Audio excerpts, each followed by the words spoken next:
Hey, I'm Vieira, and about a little less than a year ago, when I first started shooting film, I wanted to go with one body and one lens, right? And I went with my Summicron 50mm f2 lens from Leica, and I went with the 50mm focal length because it's very versatile, kind of like the 35, right? But I always felt with the 50, I would get a little bit more of a sense of intimacy in my shots, right? With the 35, you're a little bit further back. You've still got your subject, but then you've got more context in the shot, right? More information, more story in your photo.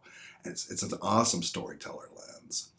But I've always been drawn more to the 50, right? Now that being said, a little while ago I did pick up Fuji's 23mm f2. Man, what a fun lens, right? Now that's on the crop sensor system. It's a 35mm equivalent focal length, right, for full frame. So I was having so much fun shooting with that 35mm field of view again. That I thought, yeah, man, I want that in my film cameras. I want to be able to shoot film with the 35mm field of view. So I did pick up Leica's Summicron 35mm f2 lens. Right? Now this wasn't the first 35mm that I got. Right before I got this lens, on KEH's website, keh.com, they had listed in bargain condition, price to sell, version 2 of Leica's Summicron 35mm lens, right? Now that particular lens was made back in 1970, and I thought, man, well, this is kind of cool, because I do like old stuff, right? And man, it was priced to sell. So I thought, hey, I can go ahead and check it out. And with my experience, KEH has a great return policy. I've never had any problem with that. So I thought I can't really lose with this lens. So I got it. I shot some film with it, and it wasn't terrible, but it wasn't. It didn't wow me, right? The image quality didn't really knock me out. It didn't have that punch, man. With the 50mm Summicron, oh man, I've been spoiled by that lens because the contrast, the micro contrast, that punch, right? Just gorgeous tones.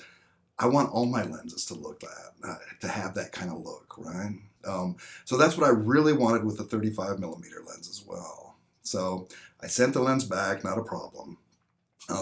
And another one they had on the site was a newer version. It was a version 4 of this lens, and that's this one. This was just made a few years ago, right? So I went ahead and ordered. It wasn't priced to sell, but I went ahead and ordered it and got it and started shooting. And man, it does have that quality, right? It does have that punch, that micro contrast that I've gotten used to with the 50mm. So beautiful lens. I love this lens. It's not a new lens. Most of the gear I talk about here these days really isn't new gear, right? So I'm not going to share a lot of specs or things or details. There's already a ton of videos out sharing all that information. It's not new. But if you've watched many of my videos before, I'm not a specs kind of guy. I'm not really a details kind of guy.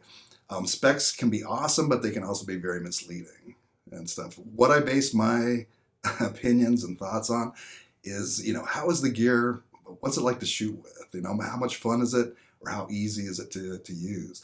And more importantly or equally important, what's the image quality like? What kind of stuff can I produce with this gear, right? That's what wows me. And if I am wowed by a piece of gear, then that's probably the video you're going to see. Anyway, let me show some of the shots I've been getting with this lens, and I'll talk a little bit more about it. So for most of these shots, I think all of them except for one, I'm using Fuji's NEOPAN 100 ACROS black and white film. But I pushed it all to 400, and I always do. So that naturally will give it a little extra bump in contrast. But like I said, that's the way I shoot with this film, day or night. I just love that look. And with the quality of the lens, yeah, man. It's sharp in the middle and from corner to corner. And I'm not even one that's really concerned about the sharpness of an image. To me, I'd rather have that punch, that micro contrast. If it's got that, I don't even care if it's technically a little bit soft. This lens just happens to give me both. It's sharp and it's got that punch, so no complaints. Here's that shot that I did with Tri-X. I shot a couple of rolls of that a little while ago. And then, you know, even as the light starts to go down a little bit, f2 on a 35mm camera, more than enough light. I'm usually shooting down around 60th of a second, wide open at f2, between a 30th of a second to a 60th of it, maybe sometimes a 15th of a second. But yeah, man, this lens performs great. Gives me enough light and just beautiful image quality.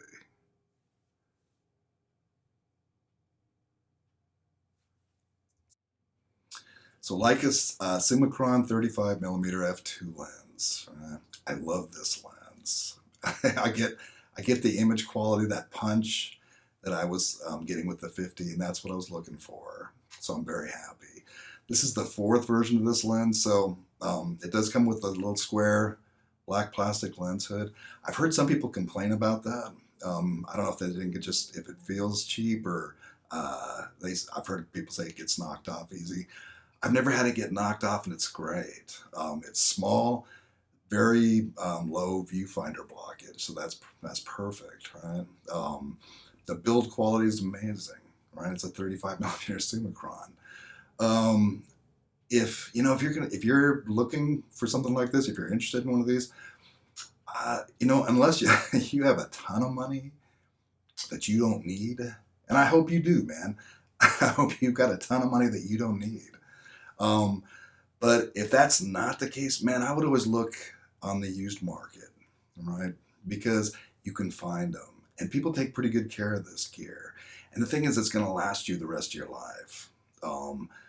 This stuff is built to last. That's the thought behind it. And with film gear in general, you know, I've noticed over the last couple of years, prices are starting to creep up on the more sought-after gear, like your Hasselblads or your Leicas or the new nicer Nikons and things like that. Because as film gets more popular, this stuff is kind of coming back into play, right? So the market is going up. Because when I first started looking into film cameras, when for a Leica M6 a couple of years ago, I could see them for like $1,300 to $1,500, right around that ballpark for excellent condition. But yeah, now it's more like $1,800 to $2,000 for excellent condition, right? So it is starting to go up. The cool thing about that is if you bought, if you bought some film gear now, if it's like that nicer gear like that, if you sold it in a couple of years, you would probably make money. All right. How refreshing is that? When's the last time you could say that about any of your photography gear? Anyway, so a good time to buy. The Leica Summicron 35 f2. I love it. I'm Ted Vieira, and I'll see you in the next video. Thanks.